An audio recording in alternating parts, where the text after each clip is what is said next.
Hey guys, welcome to this week's Money and Investing Show. This week we are talking about surge goals. Such an important way to finish the year on a strong note, not only to see the job out, but to springboard into the year ahead. Plenty of things to take out of this. So as always, take plenty of notes, but more importantly, make sure you take plenty of action. Hey guys, welcome to this week's Money and Investing Show with me, your host, Andrew Baxter, and as always, my offsider and co-host, Mitch Olarenshaw. Good to be here, Mr. Baxter, looking awfully dapper. Good to see you, my friend. Straight off the plane. You seem to be getting me straight off the plane these days. So. My favourite time. Good stuff. Well, look, AB, we're going to veer a little bit out of the investment lane today. We're going to talk about how to end the year on a win or a high. Many mistakes people make is at the back end of the year when they begin to relax and take it easy, but not necessarily the best way to get the best outcome.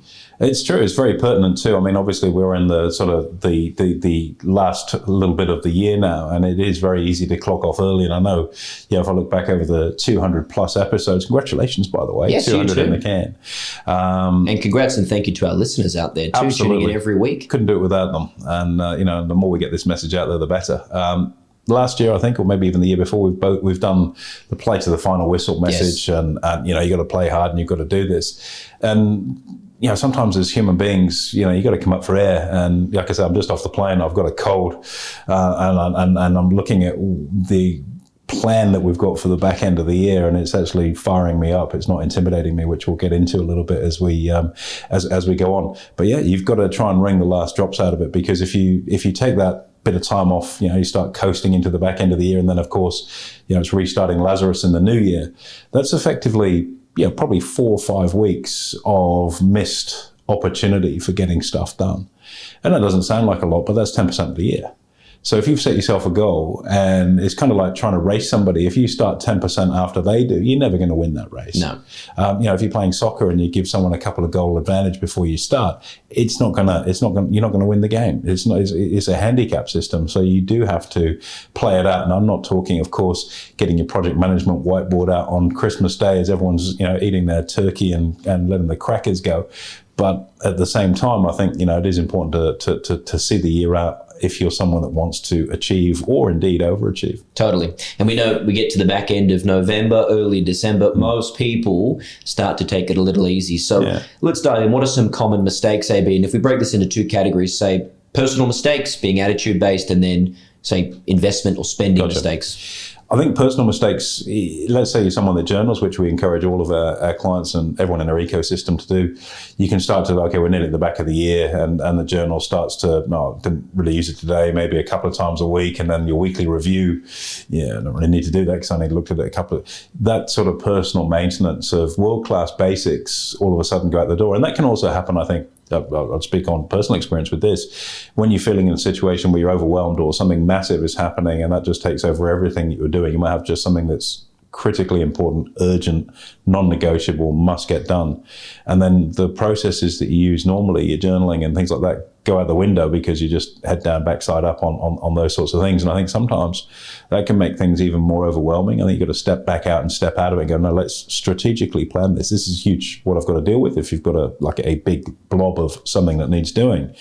But let's get it done in an orderly way. So that's my priority today, is these 3, the big 3 are the 3 elements of this I need to do today. I'm going to take a little break in here because you can't work on something that's in depth and deep work for hours on end. Did this myself yesterday on something, and I gave myself 57 and a half minutes of deep work on it, and then I was going to have a break and set my alarm as I always do on those things, and I played those 50, it ended up being 59, so I just thought, I'm just going to finish it. Halfway through this thing, I'll just finish this before I break. But the reality is those personal standards, those world-class basics, are usually the first thing to go as we start to ease into Christmas time, holiday time, party mode, and everything that goes with it. So that's basic habits, motivation, enthusiasm, right? Yeah, and that could be, maybe, you get your summer body up together and start back off on the training now, when in actual fact, you probably want to play to the final whistle if that happens to be what your agenda is. Like I said, journaling, your trading, we'll get onto the money stuff in a few moments. All of those things are all linked, and it's just the standard that you set yourself. And if you've clocked off even partially before the final whistle, you're not going to get that. Absolutely. And that, why is that important? And I think the frustration that can then come with a missed goal, because you coasted, you could have got it, but you didn't, because you took the foot off the gas, and then you start eating yourself up and ruminating on it, and the self-talk of, oh, come on, what's wrong with you, and all the negativity that can then come from that. It's not about having an early break and enjoying Christmas. It's about earning and having a great Christmas so that you can enjoy without the frustration of pulling short of where you wanted to be. Delayed gratification, once again, 100%. Always a theme in our episodes. Yep. Before we go into maybe some, I guess, methods in order to not do that, let's talk about some money stuff, as you say. So, back in November, December, you might have a budget or an investment plan, but there's that party on that Christmas party. Very tempting to overspend and underinvest. Massively so.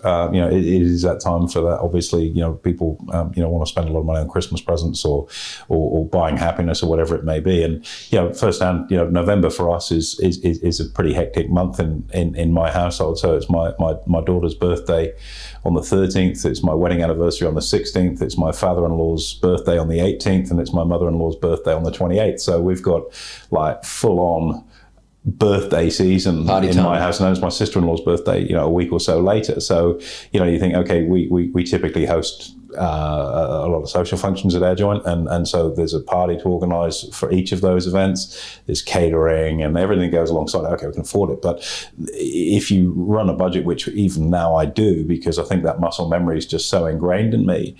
Like we had our money date last week. My wife and I just said, November's coming up. It's like, thanks for the reminder. And, we're going to need to whack in some extra money in the household account because we've got X, Y, and Z coming up. And it's like, yeah, that's true. So it's easy to let it get out of control. So I'll put the money over there, and it's not like, okay, well, how many vol-au-vents are we buying for the party? And, what clean skin wine can we push off onto people to keep? It's not about that. It's just making sure that you're aware that you need to provisional budget for it. So that's one thing that's a really easy one. And then, Christmas, get yourself organized. And last minute Christmas shopping is always expensive because maybe what you wanted isn't available. So you end up spending more to upgrade and tax yourself on your inaction earlier. So get ahead of the curve. I'm very pleased to say I am. I don't have too many presents to buy. My wife is fantastic at running our home and our family. So I really only have one present to buy, but I've got to get that one right. That's a bit of pressure. So, at that point in time, I think, just getting things in an orderly basis and using this time so you're not running around on Christmas Eve having to buy whatever's left and it's just a shambles. So again, it's that sort of personal standard. Spending too much over Christmas, definitely, to let the good times roll. Let's have a crack at it, and it can get out of control a little bit, and depending on the nature of your work, it might be that you're having a break, and if you're in a commission role, for example, or maybe you've used all your holidays, you might be a little short of pay when that credit card comes through in January, and all of a sudden the good cheer of Christmas is like, oh, maybe I did overdo it a little bit. Maybe I didn't need those 5 consecutive nights out in a row, or that booth at the nightclub with the firework coming out the champagne bottle, good at the time, and espresso martini rounds, all the stuff that we've all done, and or if you haven't, save your money, don't, it won't make you happy.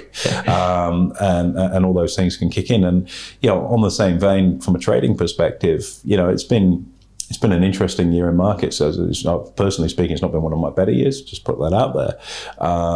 And it's been a little bit frustrating. So you're almost looking at going, I just want this one to be over. And so you can coast into the back end of the year with your trading decisions going, I don't really want any new positions going into the end of the year, or you haven't had the best beat on the market this year, in which case, probably just back off. And you can't do that because, rather like anything, as soon as you take your foot off the gas, eventually things stop. And if you've ever had the experience where you've been a good Samaritan, or maybe your car's a bomb, either or, the same scenario, where you've broken down on the road and you've got to push the car off the road. When you're the good Samaritan, you hop out and you give someone a hand. And that initial effort to try and get something moving is so damned hard, especially if they've left the handbrake on. You'll make sure you tell them not to do that, and you get the thing moving.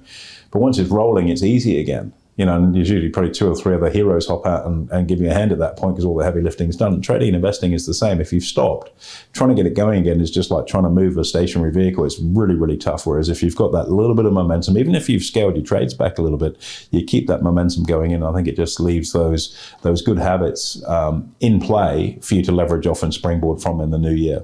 Totally. Now, the big question on all of this, AB, and I agree with 100% everything that you're saying, because we've all done it before, but learning from those mistakes is the main thing.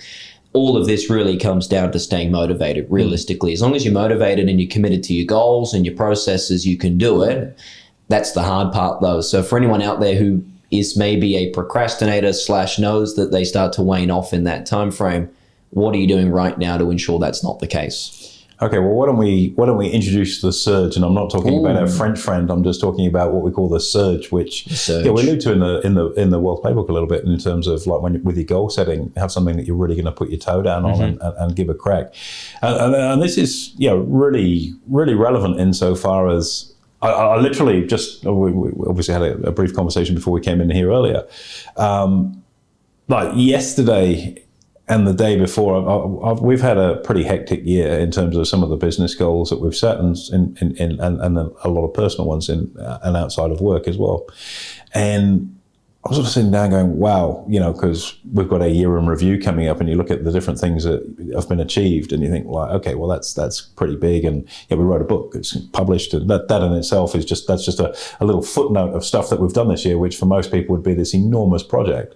And that's just a little something that we floated in. We've got our managed strategies, Teachable Q, PIS, ALS, that we've rolled out, and heaps of stuff, and a new app. There's a huge quantum of stuff that when you really think about it, it's been a big year. And I'm sort of like, whew, okay, I'm just got off the plane. I've been doing a little bit of travel, this year again, and I got off the plane. I was pretty tired. A 20-hour day yesterday, and it was like, okay, all right, we're going to coast into the back end of the year. It's been a big year. You should really accept and be pretty happy with what you've accomplished this year. You should be really proud, which I am. But like you, as an achievement-driven person, is like that's already in the rearview mirror and drifting off over the horizon. And it's, well, what's in front of us? And I sat down, and I still do this. I'm a big believer. Pen and paper is a great medium, even in today's technology world of using different apps and softwares and things like that. All right, write it down. What sort of stuff it would make you like really be impressed with yourself that we've got done. And I started writing, and unfortunately I didn't stop. It's bad news for you guys because there's a mountain of workload coming, but I think what we'll achieve with it will be a game changer. And so I started to do that and said, right, okay, that's great. There's a lot of stuff on there, and some of it's personal. I've up my training regime, for example, at home, which I'm really enjoying, and I'm starting to really see and feel some benefits from.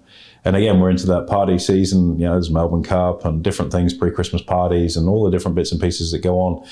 And I'm seeing this out. So I'm putting the turbos on what I want to do in that space. We've got our book, which will be published at the end of November, and we've got the audio book, which we've just recorded in studio, and which was an absolute blast. It was a task I wasn't looking forward to. So we've got the launch of that. We've started to get quite a number of media appearances on TV last week. A lot more of those sort of things going on. So a lot of little noisy sort of PR and marketing type things going on. And then we've got a whole ecosystem that we're building, just like we have for trading, but for financial planning. We've got a new wealth management business that we're just about to roll out to handle and look after the managed strategies that you guys have been developing in a more formalized structure. And I'm going, okay, and there are others, which you're going to hear about on Monday at the team meeting. And you're going, okay, well, that's a fairly meaty list of stuff on top of what's already been a year. That's been a big year. And it's like, yeah, okay, why don't we have a 50-day challenge? And I'm looking at my calendar going, there's not 50, we don't have 50 days left in the year. So, okay, what are we going to do? And I'm like, no, surge it. 30-day challenge, the surge. Yep. So suddenly all of this enormous stuff is going to get squeezed, and we're not going to compromise on quality. That's not our MO.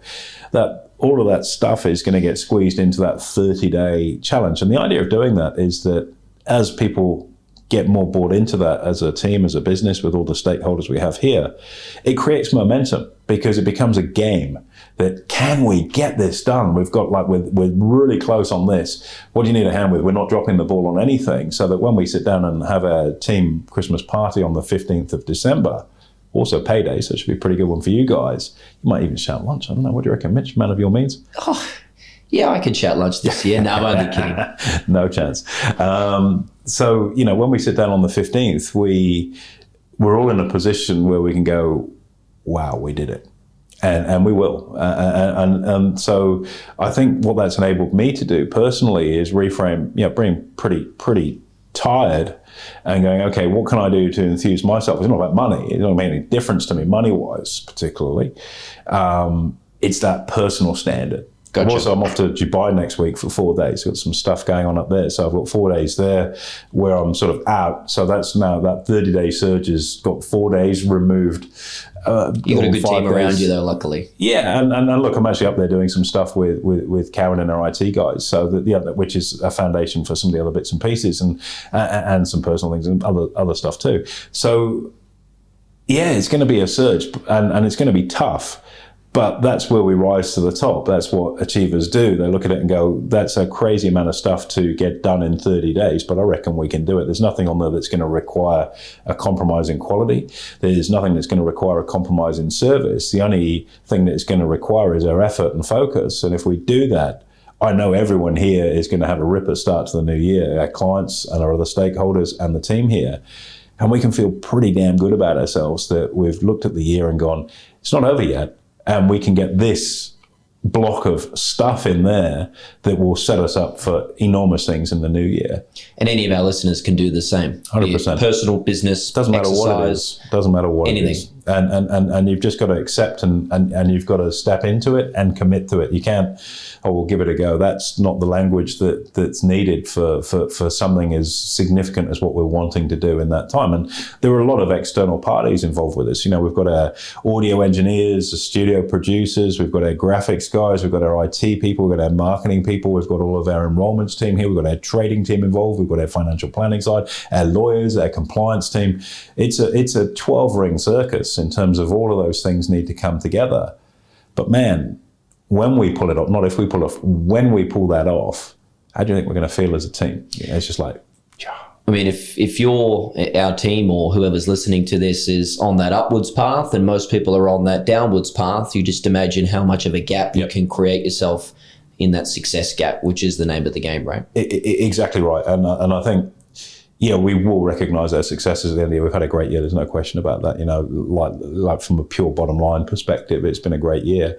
In terms of some of the goals that we've kicked, it's been a great year. But I think if you can finish a great year with momentum rather than coasting into it, that feeling is just, and we look at, sport as a parallel for life. And this year, when you look at some of the sporting achievements this year, if you look at the AFL Grand Final, for example, which it didn't ebb and flow. It wasn't one-way traffic, but it was very, very tight all the way through. And it was just those last couple of minutes where the game was sealed. If you look at the NRL Grand Final, it was much the same, where it looked to all intents and purposes that Penrith were gone, the momentum had gone out of it, and in that time of crisis, and with a matter of minutes left on the clock, up steps the leader, in this case Nathan Cleary, and steers his team to an incredible turnaround in momentum and another grand final win.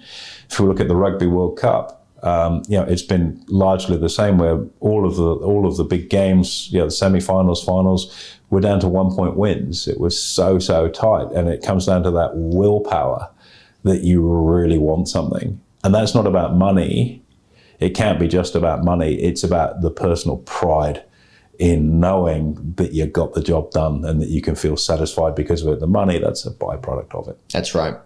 And last step on all of this, if I can add to cap us off, AB, is enjoy your break, because there's no point working hard if you can't play hard too. So over that Christmas period, if you've got a week or two off or whatever it is, do what you need to, have some fun, kick back and enjoy the fruits of your labor. Absolutely. And we're big on making sure our team take a big chunk of time off. And I mean, it's probably not a bad time to, we'll send out communications on office hours and things like that. But, over the last 19, 20 years, I've been pretty vigorous on making sure that we're shut effectively for a month over Christmas. And a lot of people sometimes look at that and call it into question, but we play pretty hard through the year. And if I look at the hours and demands that we place on our team, weekends at times, late nights at times, outside of office hours at times, you also have to come up and smell the roses. And so, for that 3-4 week break that the whole team will be getting, and it's staggered this year with the different parts of the business, but nonetheless, we're effectively shut for a month.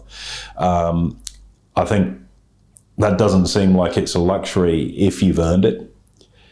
Insofar as you've really played hard. And as I say, my intention on the 15th of December, when we sit down and have a great lunch and look back on this, is that everyone is in such a good space where they can decompress and relax and know that they've truly earned that time off without leaving much in the tank. And it's not about running yourself into the ground and exhausted. I am really tired. My wife is in the same situation. You know, running a house with 5 kids is pretty damn tough.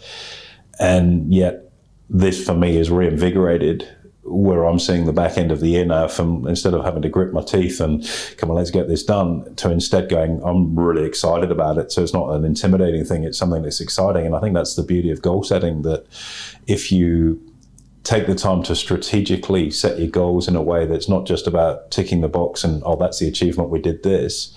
And it's not about the habit goal of being someone that does it, but that personal value and identity which we share across a team, that we get stuff done. And we don't get it done for the sake of bragging rights. We get it done because we want to make an impact and we want to make a difference. And that's the kind of group and organization that we are, is an enormous motivator. So goals don't have to be intimidating, even though the goals and the pressure I'm going to be putting on you guys is massive. It's such a positive when you put it that way, because we know the standard we set for ourselves. And for anybody listening to this, you know, this isn't about conquering the world of business or anything. What it is conquering that mountain that you've set yourself and knowing that you can. It's just that oftentimes it's easier not to. And the soft road, the easy road, it's easy, you can coast through it, but it's not very often you coast along a road and go, oh, wow, look at that view. Usually you've got to climb up a hill or scale some rocks or push through some woodland or whatever it is to see something that's breathtaking. And I think, what we'll end up doing with this will be that. I think for clients listening to this, if you can set yourself up in the same way where if you're someone that's brand new, for example, I want to get this course done, I'm going to get my account set up and fund it and take some trades before Christmas, which might seem quite a big goal. But put that surge on and it's just become obsessive about it. And in my case, like the stuff I've laid out, there's some Herculean tasks from a work perspective, and I've set some really gnarly ones personally, fitness-wise. But I haven't done that at the expense of family time. I've also got some massive goals in there of what I want to accomplish in the next 4 weeks with Emma, my wife, and specifically with my kids. And I've mapped out what I'm going to be doing with each of them. And that's not to say it's not going to be spontaneous, but kids, the way that children spell love is time, and it's carving that time out in amongst the nonsense and the Herculean task that we've got to make sure that I'm a great dad and a great husband too, because I don't want to be sat there on Christmas Day exhausted and the kids are going, who's that? Oh, that's Dad. You haven't seen him for a month because he's been working his tush off. It's going to be a fun journey for all of us, and we can celebrate that win together. And it is important, I think, to make sure that what you do is multifaceted and across all disciplines of life that are important to you. Now, if those things aren't important to you, that's okay, because it's your journey, and there's no moral frame on this. If time with certain people isn't that important to you, then don't spend time with them. But if it is, then you've got to make sure that you build that in. Otherwise, you'll be very, very unfulfilled, and success without fulfillment is the ultimate in failure. Indeed. Well said, AB. Thank you very much. Absolute pleasure. Anytime, Mitch. There you have it, guys. Make sure you like, comment, subscribe. Most importantly, hit that notification button, and we'll look forward to hosting you next week.